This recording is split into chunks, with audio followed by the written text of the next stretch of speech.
Good evening. Buenas noches. On behalf of the Arkansas-Louisiana Conference, En representación de la Conferencia de Louisiana, Arkansas, I want to welcome you to this most important weekend. quiero darles la bienvenida a este evento muy importante. I don't know if you realize that you are here by divine appointment. Yo no sé si ustedes se dan cuenta que ustedes están aquí como resultado de una cita hecha en la eternidad. I know this is true because God has made me understand exactly what He wanted for this weekend. Yo sé que esto es verdad porque Dios mismo me ha hecho entender lo que Él quería para este fin de semana. It has been 3 or 4 months since God first put the burden on my heart to have a prayer weekend for the Hispanic churches in Northwest Arkansas. Han sido alrededor de unos 3 o 4 meses desde que Dios puso en mi mente que Él quería un fin de semana de oración para los hispanos de nuestra conferencia. And He told me this several times. Y Él me dijo esto más de una vez. And then He led me to Elder Portis, who I had not met. Entonces Dios me dirigió hacia el pastor Portes, a quien yo aún no había conocido. And then I understood that that was the man that was to speak. Entonces yo entendí que este era el hombre con el que yo debía hablar. It was not hard for me to understand why God wanted a prayer weekend for the Hispanic churches. No fue muy difícil para mí entender por qué Dios quería que organizáramos un fin de semana de oración para los hispanos. Because I am aware that the Spanish churches are growing much faster than all of the other churches in our conference. Porque estoy muy consciente de que las iglesias hispanas están creciendo mucho más rápido que las iglesias de habla inglesa. And I believe this is because of your passion in prayer. Y yo creo que esto es precisamente por la pasión que ustedes sienten por la oración. And when you pray, God works. Y cuando usted ora, Dios obra. So you are here to work with God this weekend. Entonces ustedes están aquí este fin de semana para trabajar con Dios. Did you come expecting a blessing? ¿Llegaron ustedes aquí esperando alguna bendición? Then you will receive one. Entonces usted recibirá una. But did you come also to work? ¿Pero usted vino también para trabajar? Very good. Then God will use you. Muy bien, entonces Dios lo va a utilizar. And that is what He wants. Y eso es lo que Dios quiere. He wants submissive hearts. Dios quiere corazones sumisos. He wants us to be totally consecrated to Him. Dios quiere que nos consagremos completamente a Él.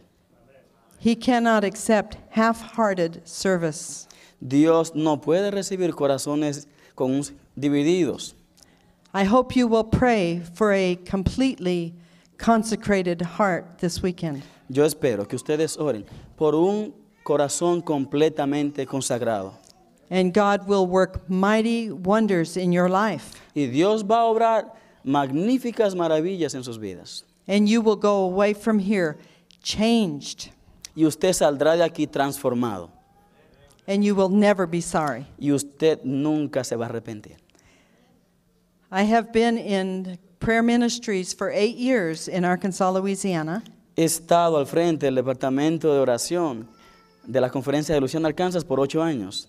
And the Holy Spirit always shows up at prayer weekends. Amén, amén, gloria a Dios. Y el Espíritu Santo siempre hace presencia en estos fines de semana de oración que he dirigido. Amén, gloria a So Dios. we know He will be here this weekend. Yo Praise sé God. que Él estará aquí este fin de semana, gloria a Dios. So thank you for coming. You will be so glad that you did. Entonces, gracias por venir. Usted estará muy feliz de que usted llegó aquí a este fin de semana. Sabemos sin lugar a dudas que Dios se goza en que sus hijos a Él se acerquen. Pero a través de las Escrituras encontramos que Dios tiene un método, Dios tiene una forma, ¿cierto? Precisamente este fin de semana seremos educados, entrenados a través de la palabra de Dios, orando en el nombre de Jesús. En esta oportunidad, el pastor Andrés Portes se va a presentar con el tema de la hora, pidiendo en su nombre. Mis amigos, buenas noches. Hay un pensamiento en el Evangelio según San Juan, en el capítulo 14, los versículos 13 y 14.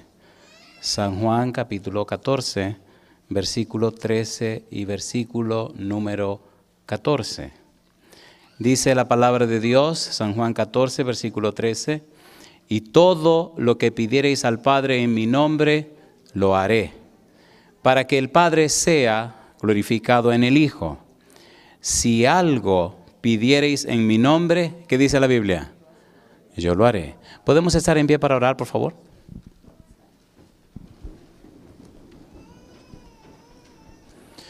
Querido Padre Celestial, gracias por la oportunidad de reunirnos para estudiar su palabra. Gracias por la presencia de los ángeles con nosotros en este lugar. Y gracias, Señor, por la presencia, dirección y bendición de su Espíritu Santo. Ahora, Dios, rogamos que su Espíritu de verdad nos hable a través de su santo libro. Que todo lo que estudiemos en esta noche sea para la gloria de su nombre y para nuestro crecimiento espiritual. Dios querido, que su palabra pueda, Padre eterno, adentrarse en nosotros, que su palabra pueda encarnarse en nosotros, que su palabra pueda adueñarse de nosotros y que ningún ruido haya en nuestra mente que impida la recepción de su verdad. Habilítenos, Señor, con su gracia, prepárenos con su Espíritu, llénenos de su presencia. Que su palabra hoy pueda hacer un trabajo especial en nuestra vida, cambiándonos, transformándonos a la semejanza de Jesús. Que esta sea una noche hermosa de comunión con usted para recibir sus bendiciones. Lo pedimos, Señor, en el nombre santo de Jesús. Amén, Señor. Amén. Durante el fin de semana vamos a trabajar con algunos pasajes y todos tienen que ver con la frase orando en el nombre de Jesús. Llama la atención que las palabras de Jesús son tan comprometedoras y el resultado que se ve en la vida de los que se llaman cristianos. Por ejemplo, el Señor dice en el versículo número 14, si algo pidiereis en mi nombre, yo lo haré. Cada día hay millones y millones de cristianos que elevan oraciones en el nombre de Jesús y nada ocurre. Cada día hay millones y millones de seres humanos, de personas creyentes, que piden a Dios cosas en el nombre de Jesús y nada acontece. ¿Qué está pasando entonces con la promesa del Señor Jesús? ¿Falla Jesús? No. ¿Quería decir Jesús otra cosa? No. En realidad, ¿qué era lo que Jesús estaba diciendo cuando dijo, todo lo que pidan en mi nombre yo lo haré? Más aún, ¿qué significa orar en el nombre de Jesús? ¿Qué es lo que quiere decir que debemos pedir en su nombre? ¿A qué se refirió Jesús? Durante este fin de semana veremos una y otra vez en cada uno de los enfoques que el Señor Jesús presenta esta frase y en cada una de las partes de la Biblia. ¿Por qué? Hay algunos cristianos que se están desanimando, se están desalentando. Piden y piden en el nombre de Jesús y nada ocurre. Se chasquean. Algunos llegan a hacerse cristianos por costumbre. Vienen a la iglesia, salen de la iglesia y nada ocurre en su vida. No hay nada insólito, no hay nada extraordinario, no hay nada motivador. Solamente siguen la costumbre cristiana de hacer cosas. Ese no es el anhelo de Dios. Eso no es lo que Dios quiere. Dios nos llamó para eventos y para hacer cosas grandes y maravillosas. Vamos a ver en este fin de semana qué es lo que Jesús quiere decir cuando expresa todo lo que pidan al Padre en mi nombre, yo lo haré. ¿Cuáles son las condiciones que debemos cumplir para que al orar en su nombre el Señor mueva su mano todopoderosa? Muchas veces nos aproximamos a la Biblia pensando que las promesas y las bendiciones de Dios son ipso facto, que son cosas que ocurren de inmediato. Sin embargo, es saludable entender que todas las promesas de Dios son condicionales. Hace algún tiempo preparamos una serie de temas que están en la internet llamado Jehová peleará por ti. Pero allí se explica o tratamos de explicar qué significa el cumplimiento o el desarrollo de la profecía condicional. ¿Qué cosa es la profecía condicional? En esa serie se explica. Las promesas de Dios tienen condiciones. Si usted cumple las condiciones, Jehová cumple con sus promesas. Por eso es interesante entender que esta promesa de orar en el nombre de Jesús tiene sus condiciones y la vamos a estudiar. Vemos algunos pasajes clásicos que usamos a diario, pero muchas veces usamos esos pasajes y nada ocurre. ¿Cuál es la razón por la que al usar esas promesas bíblicas nada ocurre? Veamos estos pasajes, por ejemplo, rapidito a manera de introducción. Número 1, en el libro de Romanos capítulo 8, el versículo 28, la palabra de Dios dice. Dice el versículo 28, un pasaje muy conocido. ¿Qué cosa? Y sabemos. ¿Qué es lo que sabemos? Que a los que aman a Dios, todas las cosas le ayudan a bien. ¿Qué es lo que nosotros sabemos? Que a los que aman a Dios, todas las cosas ¿qué? Le ayudan a bien. ¿A quiénes es que todas las cosas le ayudan a bien? A los que aman a Dios.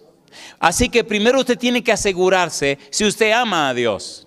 Si usted no ama a Dios, entonces todas las cosas no le van a salir a bien. La condición es ¿cuál?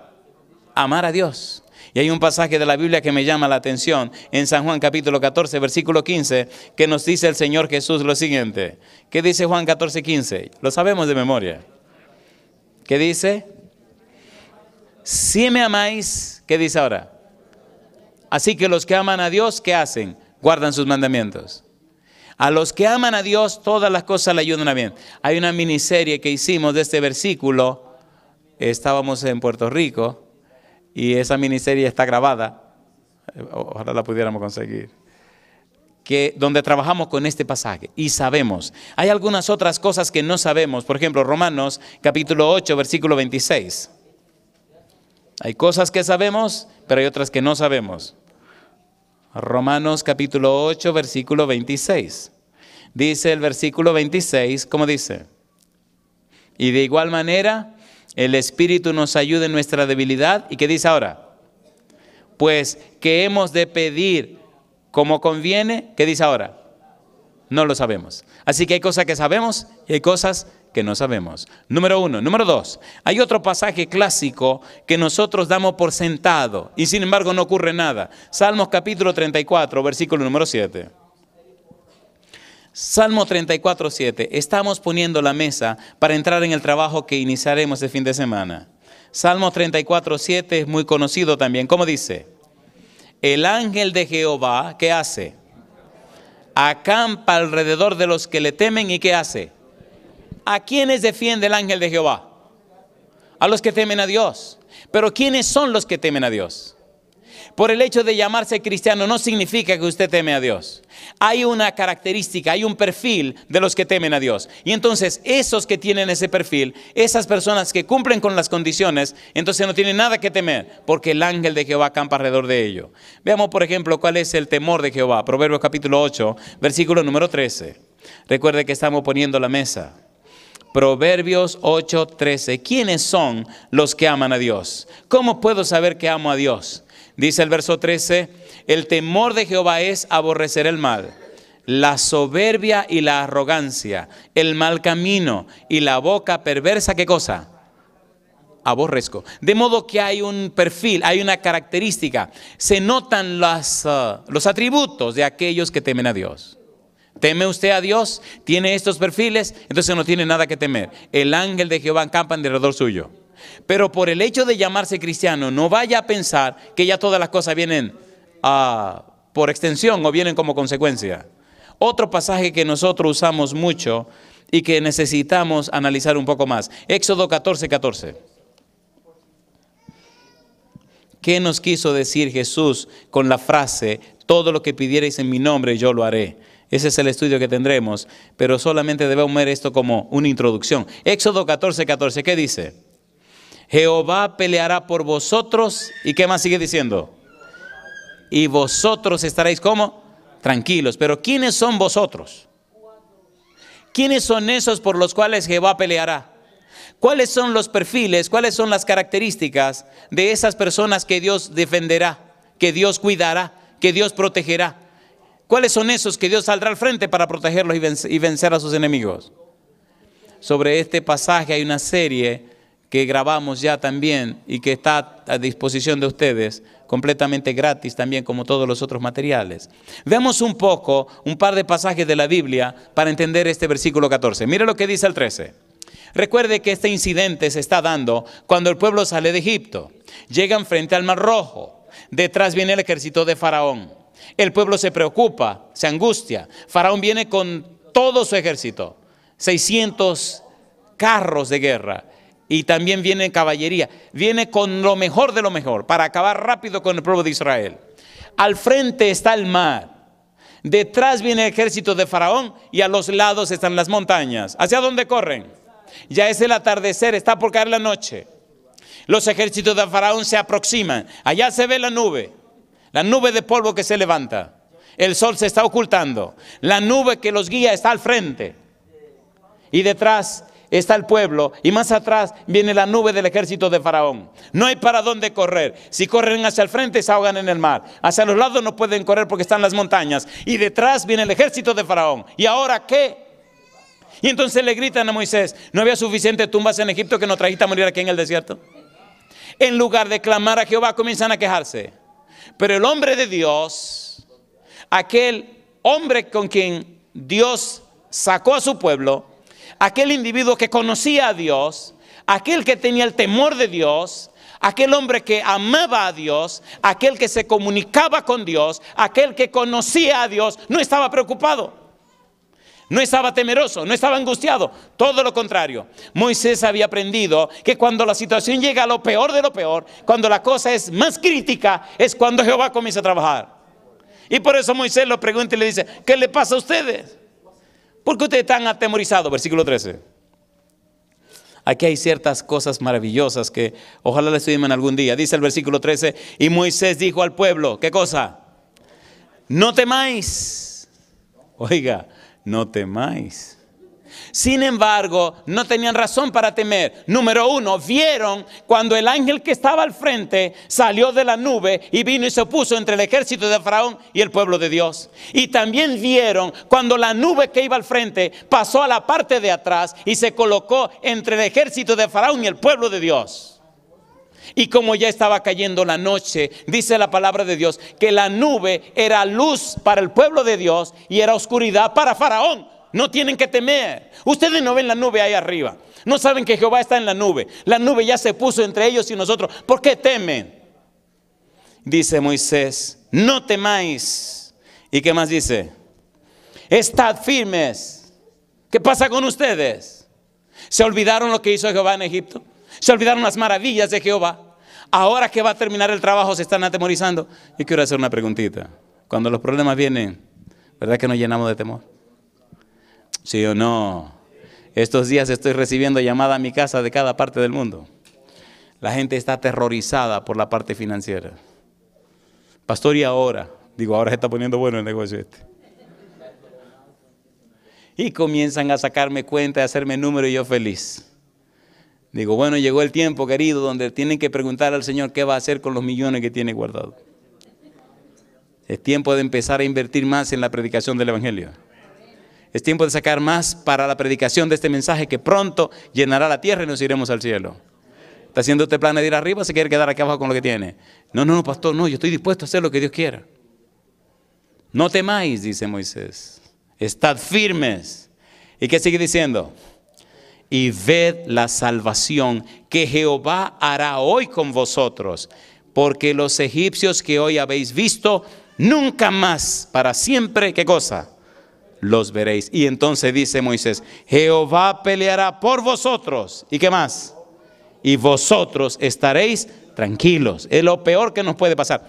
El problema del ser humano es que no quiere estar tranquilo. ¿Sí o no? Siempre queremos hacer alguna cosa. Siempre queremos hacer algo. Te dije que te esté quieto, déjame pelear a mí. ¿Qué hizo el pueblo de Israel cuando Jehová estaba acabando con los dioses en Egipto? ¿Hizo algo el pueblo? No, se estuvo tranquilo. ¿Quién estaba peleando? Jehová. ¿Quién peleará por ti? ¿Quién peleará por ti? Entonces estate tranquilo. Cosa linda. Dice la Biblia que esa noche vino un fuerte viento oriental y separó las aguas del mar. Recuerde que estaba de noche. ¿Cómo estaba? El ejército de Faraón no sabe lo que está pasando del otro lado de la nube. Así que Jehová está labrando su estrategia de guerra. Dice Jehová: déjame arreglarlo de una sola vez. Mientras le está sirviendo de luz al pueblo de Israel para que camine por en medio del mar, le sirve de oscuridad al ejército de Faraón para que se meta al mar. ¿Están entendiendo, por favor? ¿Están entendiendo o no están entendiendo? ¿Sí o no? Era de noche. Y cuando llegaron a la mitad del mar, entonces estaba amaneciendo. Y dice la Biblia que la gente de Faraón se dieron cuenta cuando empezó a clarear que estaban en medio del mar. Y cuando quisieron hacer un movimiento, entonces el Señor le dijo a los ángeles, quítenle la rueda a los carros, quítenle la rueda. Y corrieron los ángeles y le quitaron la rueda. Y dicen ellos, Jehová pelea por el pueblo de Israel. Y empezaron a preocuparse. Y Jehová le dice a Moisés, apura el pueblo, que se den prisa, que salgan, que tengan que arreglar a aquellos que están allá. Y se nota que no habían terminado de salir del mar cuando Dios comenzó a arreglar a la gente que estaba en el medio del mar. Y en una sola vez acabó con todo el ejército poderoso de Faraón. ¿No es ese el mismo Dios suyo? ¿Sí o no? Déjeme hacer una pregunta, ¿sí o no? ¿Sí o no? ¿Hará Él lo mismo hoy por usted si es necesario? ¿Cuánto creen que sí, que lo puede hacer hoy? ¿Jehová peleará por quién? Jehová peleará por ti. Necesitamos una mejor experiencia espiritual con Dios. Necesitamos mayor crecimiento en las cosas de Dios. Pero mira lo que dice 1 Samuel 2:30. Tenemos que entender, queridos, tenemos que entender el significado de la frase orar en el nombre de Jesús. 1 Samuel 2:30 nos dice que tenemos un Dios que pone condiciones al cumplimiento de sus bendiciones. Las promesas de Dios son condicionales. 1 Samuel 2:30, ¿cómo dice? Por tanto, Jehová el Dios de Israel dice, yo había dicho, ¿qué cosa? Que tu casa y la casa de tu padre andarían delante de mí perpetuamente. ¿Y qué dice ahora? Mas ahora ha dicho Jehová, nunca yo tal haga, porque yo honraré a los que me honran y los que me desprecian, ¿qué cosa? Serán tenidos en poco. ¿A quién honrará Dios? A los que lo honran. ¿Le gustaría a usted honrar a Dios? ¿Cuánto le gustaría vivir una vida que honre y glorifique a Dios? Cuando nosotros hacemos la parte que nos corresponde, Dios siempre hará la parte que le corresponde a Él. Pienso que estamos más o menos preparados para entrar en el tema de la noche. ¿Están listos para que entremos en el tema de la noche? ¿Qué significa la frase orando en el nombre de Jesús? En el libro de San Juan capítulo 14, versículo 13-14, vamos a leer algunos pasajes que mencionan la misma frase y vamos a introducir el tema de la noche. San Juan capítulo 14, versículo 13, versículo 14.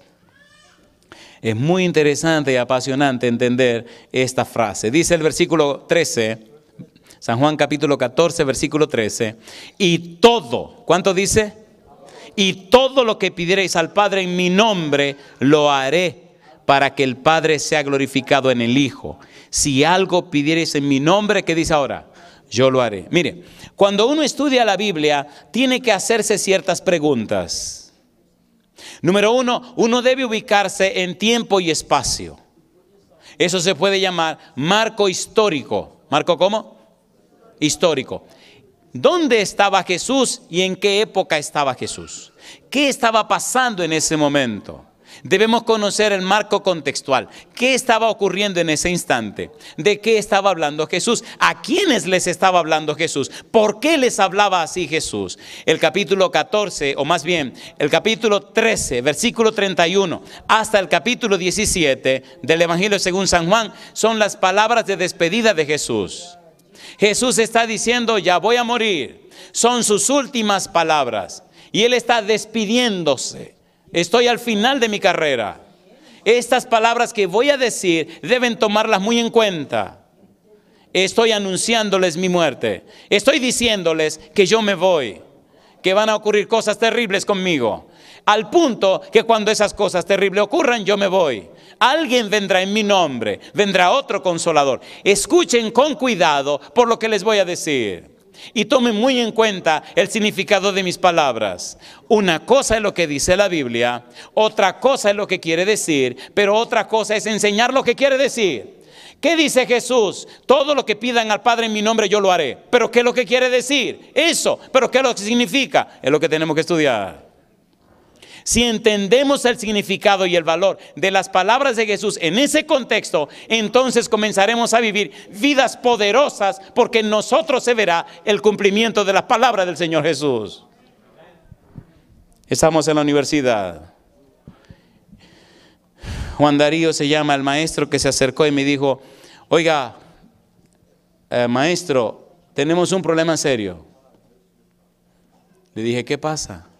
Hay una niña con 12 años que tiene cistercercosis, es un gusanito que se aloja en el cerebro. Se consigue de la carne de cerdo y se le estaban reproduciendo en el cerebro. Estos gusanitos crean nidos y huevos viven aquí arriba en la cabeza y se le empiezan a salir hematomas en la cabeza a la persona y se va llenando de gusanos porque se reproducen rápidamente. Le quita la visión, le crea sordera, le crea locura y hasta que lo destruye. Los gusanitos comienzan a acabar con la persona. 12 años, ya no puede ir a la escuela, ya no veía bien. Los médicos le dijeron, no podemos hacer nada, no podemos operar. Entonces me dice, estamos pensando, pastor, ungirla. Le dije, ¿cómo no? ¿Cuándo la vamos a ungir? Mañana en la tarde, mañana en la tarde. ¿Quiénes vamos a estar? O el pastor fulano de tal, usted y yo. ¿Cómo no? Nos reunimos en uno de los salones, llevamos el aceite, oramos, cantamos y entonces nos preparamos para ungir a la niña. 12 años. Los médicos dijeron, ya no podemos hacer nada. Nos arrodillamos, pusimos a las niñas en medio, oramos cada uno y entonces tomamos el aceite y le aplicamos el aceite a la jovencita. La dejamos en las manos de Dios. Hay una cita de la Biblia donde se dice en el nombre del Señor, Santiago capítulo 5, mire lo que dice, Santiago capítulo 5, versículo 14, versículo 15. Esto no son palabras hermosas, esta no es una fórmula mágica, esto es palabra de Jehová. El problema de nosotros con la palabra de Jehová es que la tenemos hermosamente colocada en algún lugar de la casa o en algún lugar de nuestra mente, pero la palabra de Dios tiene que estar viva y ser efectiva en nuestra vida personal. Cuando nosotros entendemos la palabra de Jehová, cuando vivimos esa palabra, el poder que ella tiene hace efectivo en nosotros la bendición para los demás. No es solo para nosotros. Santiago capítulo 5, versículo 14 y versículo 15. Mire lo que dice el autor del libro de Santiago, precisamente mencionando el nombre de Jesús, el nombre del Señor. Cosa linda. Mire lo que dice el versículo número 14. Santiago 5:14. ¿Está alguno enfermo entre vosotros? ¿Qué dice? Llame a los ancianos de la iglesia. ¿Y qué más? Y oren por él. ¿Haciendo qué cosa? Ungiéndole con aceite. ¿Y qué dice ahora? En el nombre del Señor.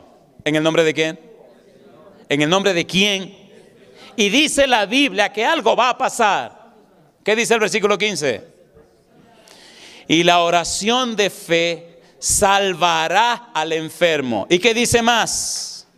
Y el Señor lo levantará. ¿Y qué dice más? Y si hubiere cometido pecados, ¿qué dice? Le serán perdonados. ¿No es eso lo que dice? Hay que ungirlo en el nombre de ¿quién? En el nombre del Señor. Tomamos la niña y la ungimos en el nombre del Señor. Y oramos en el nombre del Señor. Terminamos, nos levantamos y estábamos todos llorando. Salimos, devolvimos a la niña a la mamá y se fueron. Pasaron los meses. Un sábado por la mañana estábamos en la capilla y ahí estaban todos los estudiantes de la universidad. Y qué gloriosa fue la experiencia de aquella madre con su niña, dándole las gracias a la universidad. Cosa linda. En su ignorancia dice, quiero darle las gracias a la universidad porque cuando los médicos no pudieron, la universidad me sanó a mi hija. Qué cosa linda. La universidad le sanó a su hija. Ahora está en la escuela y los médicos dicen que no saben cómo, pero que todos los tumores se secaron. Que no hay rastro de ningún huevo ni de nada en su cerebro, que está todo limpio y que no hay ningún peligro, que ellos no entienden qué medicina fue que le pusimos. Cosa rica. ¿Cuál fue la medicina? En el nombre de Jesús. Una pregunta antes de continuar, porque creo que ya estamos finalizando. Una pregunta. ¿Tiene usted alguna dificultad fuerte que necesite invocar el nombre de Jesús? ¿Sí o no? ¿Cuánto este fin de semana tienen algún desafío, alguna situación fuerte en la cual necesitan que oremos por usted, por alguna causa, alguna razón? ¿Podría usted levantar su mano? ¿Le parece bien si en algún momento de la semana escribimos en papelito nuestras peticiones? Y le pedimos a doña Esther, la esposa del pastor, que traiga un baúl grandote que ella fabricó. Y echamos todas nuestras peticiones ahí. Y oramos por esas peticiones del baúl. ¿Le parece bien? ¿Están de acuerdo que lo hagamos? ¿Podemos traer el baúl de doña Esther mañana? Doña Esther, mañana necesitamos ese baúl. Un baúl que doña Esther decoró. En el libro de San Juan, capítulo 15, versículo 16, mira lo que dice. San Juan, capítulo 15, versículo 16. Orar en el nombre de Jesús es más que una simple fórmula. Es un principio de vida que nos lleva a la vida eterna. San Juan, capítulo 15, versículo número 16. ¿Cómo dice el versículo 16? No me elegisteis vosotros a mí, sino que yo os elegí a vosotros. ¿Y qué dice ahora? Y os he puesto para que vayáis y llevéis ¿qué? Fruto. ¿Y qué más? Y vuestro fruto permanezca, para que todo lo que pidiereis al Padre en mi nombre, ¿qué dice ahora? Él os lo dé. Los discípulos estaban preocupados, estaban angustiados. Había una situación tensa, una situación difícil, tan tensa y difícil que cuando usted estudia el Evangelio según San Mateo descubre que el Señor Jesús tenía que salirse del pueblo judío e ir a los paganos para buscar un poco de respiro.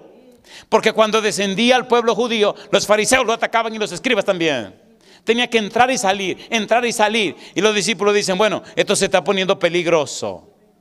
Esta situación está insoportable. Los días del maestro están contados. Jesús sabe que sus días están contados, que le queda poco tiempo, que la muerte se avecina, que el dolor y sufrimiento se avecina, que la cruz ya se ve, la sombra de la cruz se proyecta a él. ¿Cuáles son las palabras que puedo decirle a estos discípulos?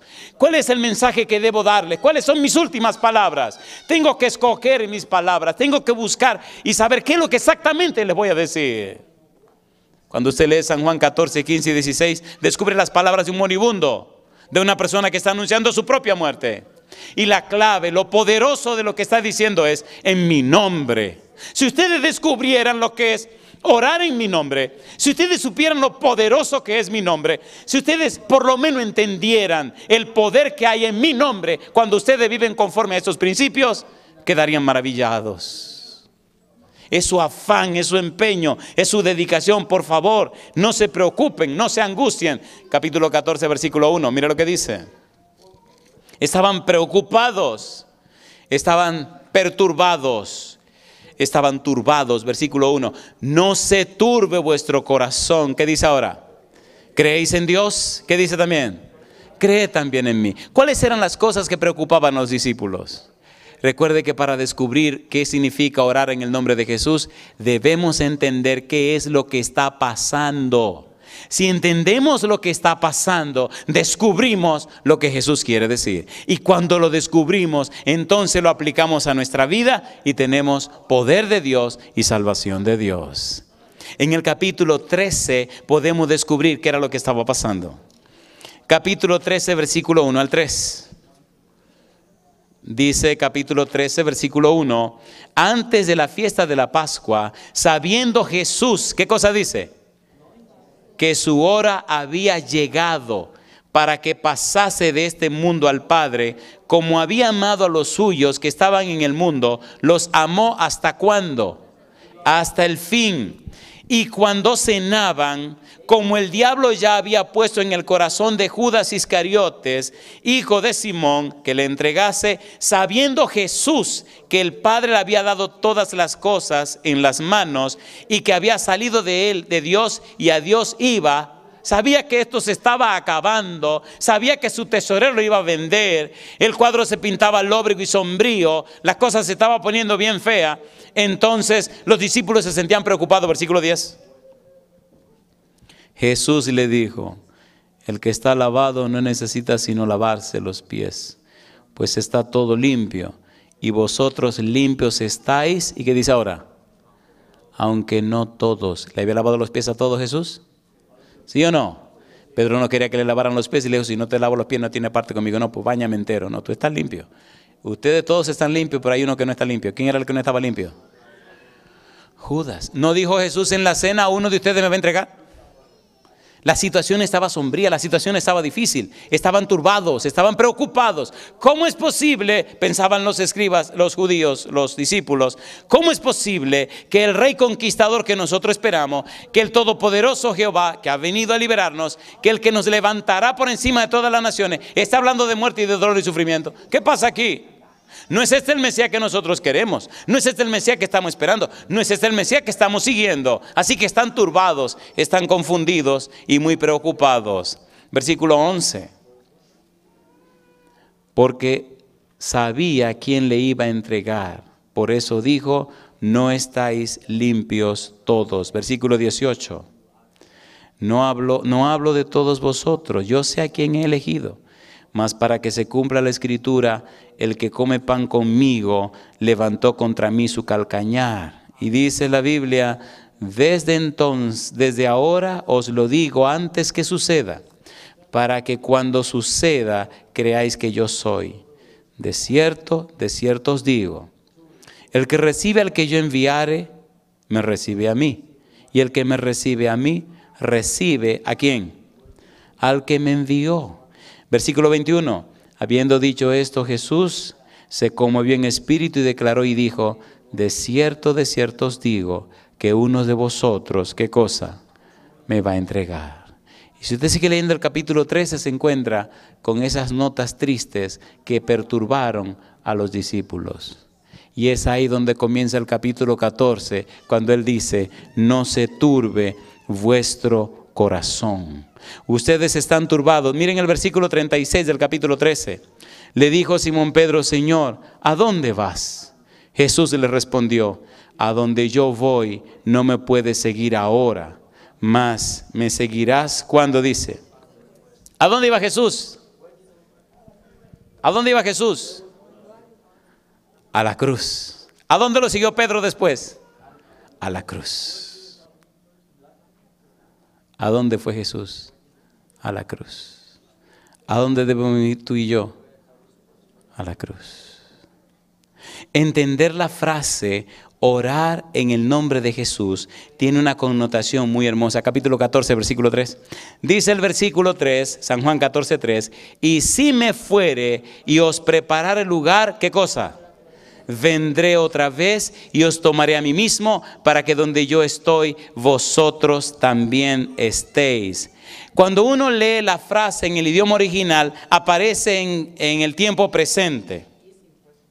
Y la frase dice, ustedes tienen que estar seguros que yo vengo otra vez.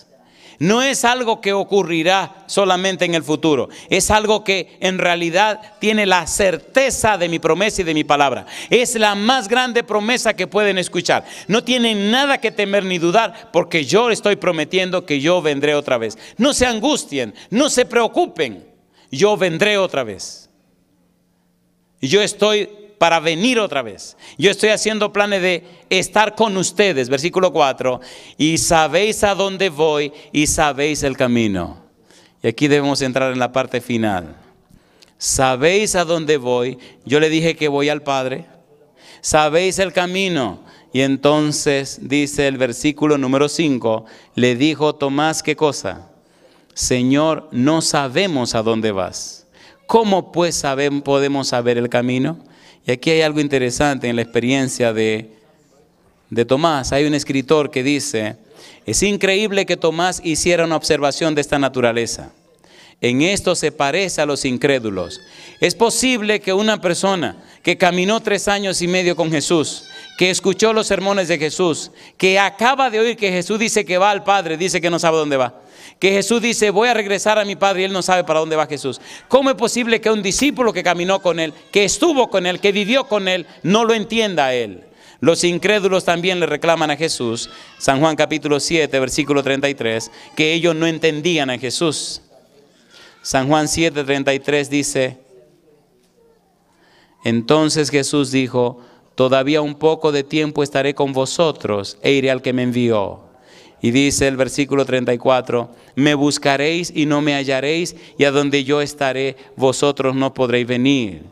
Entonces los judíos dijeron entre sí, ¿a dónde se irá este que no lo hallemos? ¿Se irá a los dispersos entre los griegos y enseñará a los griegos? ¿Qué significa esto que dijo, me buscaréis y no me hallaréis, y a donde yo estaré, vosotros no podréis venir? Ni entendieron los incrédulos, y este Tomás, seguidor de Jesús, tampoco entendió.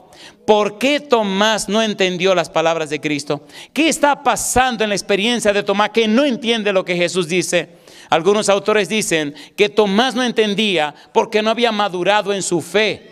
Tomás no había crecido lo suficiente en su fe como para comprender el valor y el significado de las palabras del Señor. Y esto está pasando en la vida de mucha gente. Escuchan las palabras, escuchan los sermones, escuchan lo que Dios dice, pero todavía no han madurado lo suficiente como para comprender lo que Dios quiere decir. ¿Qué es lo que Jesús quiere decir?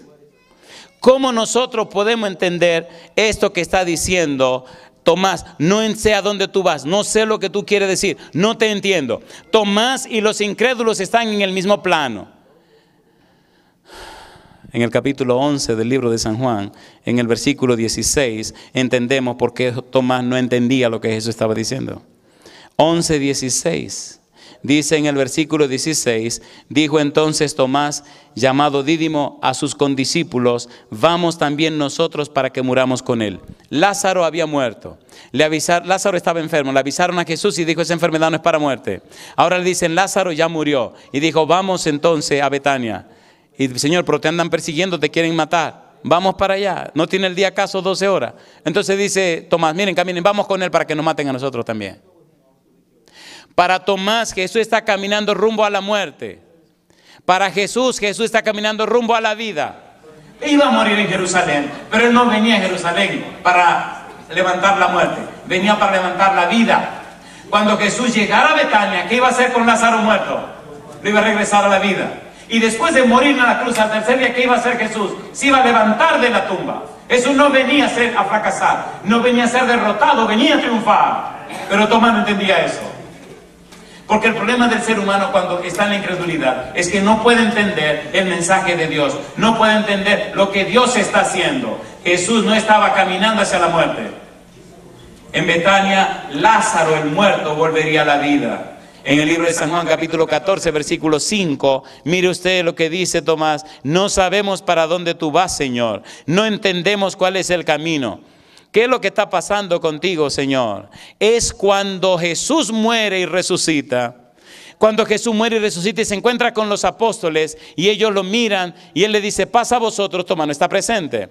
Cuando Jesús desaparece y se va y Tomás regresa con los discípulos, entonces los discípulos dicen, hemos visto al Maestro, resucitó. Y Tomás dice, ¿Qué dice Tomás? Hasta que yo no ponga mi dedo en las heridas de su mano e introduzca mi mano en la herida de su costado, yo no lo voy a creer. ¿Era incrédulo Tomás? ¿Era uno de los 12 discípulos? ¿Sí o no? Entonces no se sorprenda que aparezcan ciertos incrédulos entre nosotros. Pero qué lindo. San Juan capítulo número 20. San Juan capítulo 20. Versículo 28 y 29. Entonces Tomás respondió y le dijo, ¿qué cosa? Señor mío, ¿y qué más? Y Dios mío. Me llama la atención, el versículo 26 dice, 8 días después, estaban otra vez sus discípulos dentro y con ellos Tomás. Llegó Jesús, estando las puertas cerradas, y se puso en medio y les dijo, paz a vosotros. Luego dijo a Tomás, pon aquí tu dedo y mira mis manos. Y acerca tu mano y métela en mi costado. Y no seas incrédulo, sino, ¿qué cosa? Creyente. Entonces Tomás respondió y le dijo, Señor mío y Dios mío. Quisiera hacer una pregunta atrevida esta noche. Me gustaría ver en pie a todos aquellos que sienten que como Tomás, de alguna manera hemos sido incrédulos. Posiblemente porque no hemos visto las maravillas de Dios en nuestra vida. Posiblemente porque hemos hablado de un Jesús a quien no conocemos. Es posible que la base de nuestra incredulidad sea nuestra falta del conocimiento de la palabra. Posiblemente nuestra incredulidad sea que nuestra agenda no es la agenda de Jehová. Posiblemente nuestra incredulidad está basada en lo que otros nos han dicho acerca de Dios. Es posible que hemos aprendido de Dios mandamientos de los hombres. Es posible que solo sabemos de Dios lo que alguien inventó, lo que la doctrina dice, lo que fulano predica. Es posible que de Dios solo sabemos aquellos conceptos que nos han enseñado. Es muy posible que nuestra incredulidad sea el centro de nuestra vida y hoy por hoy estamos pagando el resultado, pagando las consecuencias. 3 años y medio caminando con Jesús, 3 años y medio comiendo con Jesús, 3 años y medio predicando a Jesús, 3 años y medio enfrente de Jesús, 3 años y medio compartiendo con Él y convertido en un incrédulo peor que aquellos que no le conocían. Increíble. Increíble. Increíble. Nuestra vida dice si somos creyentes o somos incrédulos. Hay un pasaje que nos puede servir de examen en San Juan capítulo 17, versículo 21. Dios les bendiga. San Juan 17, 21, ¿cómo dice? Para que todos sean uno, como tú, oh Padre, en mí y yo en ti. Que también ellos sean uno en nosotros. ¿Qué dice ahora? Para que el mundo crea que tú me enviaste. Este fin de semana vamos a entender qué significa orar en el nombre de Jesús. Para que nuestra vida se convierta de incrédulos a personas creyentes. No me avergüenzo de decir que hay cierto grado de incredulidad en mi vida, como la vida de Tomás. Porque caminando con el Señor por casi 30 años, la experiencia que he tenido con Él es solamente esta experiencia. ¿Cómo es posible? Caminando con un Dios todopoderoso 30 años, mi vida solamente sea esto que es. ¿Cómo es posible que conociendo un Dios tan poderoso y santo como el que tenemos, nuestra vida y mi vida sea solamente esto poco que es? Entonces eso se llama incredulidad. Porque si mi vida fuera lo que debería ser en 30 años caminando con Él, cosas maravillosas debieron ocurrir. ¿Sí o no? ¿Sí o no? Entonces, ¿qué ha pasado con la tuya? ¿Cuántos son los años que tiene en este camino? ¿Has aprendido a orar en el nombre del Señor Jesús? Pedro llegó al templo de Hermosa. Había un cojo de nacimiento. ¿Y qué dijo Pedro? No tengo ni oro ni plata. ¿Y qué dijo entonces? Pero lo que tengo te doy. En el nombre de Jesucristo de Nazaret, levántate y anda. ¿Y qué hizo el cojo? Se levantó. Llegó a la casa de Eneas. ¿Cómo estaba Eneas? Enfermo. ¿Qué dijo Pedro? En el nombre de Jesucristo te sano. Se sanó. ¿Cómo estaba Tabita Dorcas? Muerta. ¿Y qué dijo Pedro? En el nombre de Jesucristo, levántate. Y se levantó. ¿Cuánto tiempo tenía Pedro caminando con Jesús? 3 años y medio. ¿Cuánto tiempo tengo yo con Él? 30 años. ¿Y qué ha pasado? Poca cosa. ¿Incredulidad? Yo digo que sí. No he crecido lo suficiente delante de mi Señor. Doy gracias a Dios que a usted no le pasa lo mismo que a mí. Su vida sí es poderosa, sí está llena de muchos frutos. Por eso necesito que usted me ayude. Yo quiero crecer delante del Señor. ¿Le gustaría aprender a orar en el nombre de Jesús para que su vida sea poderosa en presencia del Señor? ¿A cuánto le gustaría eso? Yo quisiera terminar esta noche con un llamado especial. Pero por favor piense en mi pregunta. Se lo digo de todo corazón. Si en este fin de semana usted ha decidido, por la gracia de Dios, junto a su servidor, que nos quitemos la máscara espiritual y nos presentemos delante de Dios tal cual de nuestra situación. No importa lo que la gente diga. Si esa es su decisión este fin de semana, para ver cómo el Espíritu de Dios desciende y transforma su vida, entonces pase al frente conmigo para que oremos a este final de noche. Venga conmigo, pero si usted toma la decisión de quitar la máscara espiritual y abrir su corazón delante de Dios y decirle, mira Dios, aquí estoy yo. Sí, este soy yo. Necesito más oración, necesito más estudio de la Biblia, necesito más comunión con usted, necesito pasar más tiempo con usted, necesito más poder de usted, necesito conocerle mejor. Si esa es su decisión esta noche, si usted quiere, si siente esa necesidad, venga, pase al frente conmigo y vamos a terminar junto con una oración entre incrédulos, entre personas que reconocen que han perdido mucho tiempo. Hay noches que no puedo dormir pensando, Dios mío, ya tengo 48 años. ¿Y qué ha pasado con mi vida? Y digo, nada. ¿Qué ha pasado con mi vida? Nada. ¿Cómo es posible que teniendo un Dios todopoderoso, un Dios que creó el universo, un Dios que por la boca de Josué detuvo el sol, detuvo la tierra, porque Josué se lo pidió, y yo con 30 años en esto no he detenido ni siquiera, ¿qué digo?